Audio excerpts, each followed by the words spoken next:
Tutorial. Heute möchte ich euch zeigen, wie ihr ganz einfach die iMovie Sound Effects, das sind Jingles, Booms, kleine Comic-Effekte und so, umsonst kriegen könnt.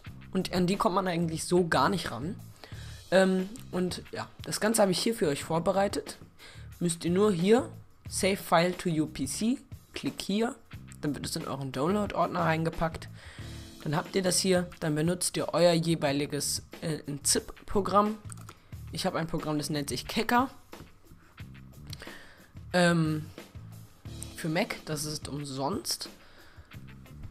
So, dann entpackt er das Ganze und das wird dann hier, dort, wo ich das Ganze halt entpackt habe, also wo die Datei, die ZIP-Datei vorher war, hingepackt. So, das ist hier. Hier sind jetzt viele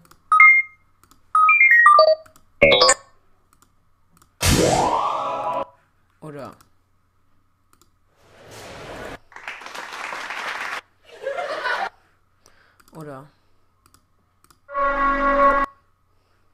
Jingles.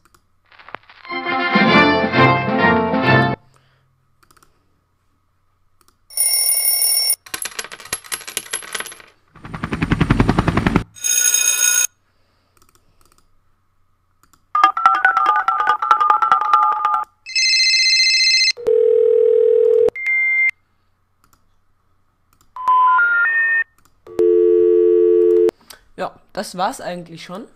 Bis zum nächsten Mal und viel Spaß. Guckt auch mal auf meinem Kanal vorbei, wenn es euch gefallen hat oder es euch helfen konnte. Abonniert meinen Channel, damit ihr immer die neuesten Videos sehen könnt. Einfach oben rechts ins kleine Kästchen klicken. Dort kommt ihr auch direkt auf meinen Channel. Ja, ihr könnt euch auch mal auf meinen anderen Videos umschauen und gerne mal einen Kommentar hinterlassen, wie ihr es fandet oder wenn ihr Hilfe braucht. Bis zum nächsten Mal, euer Adobe, das war cool. Tschüss.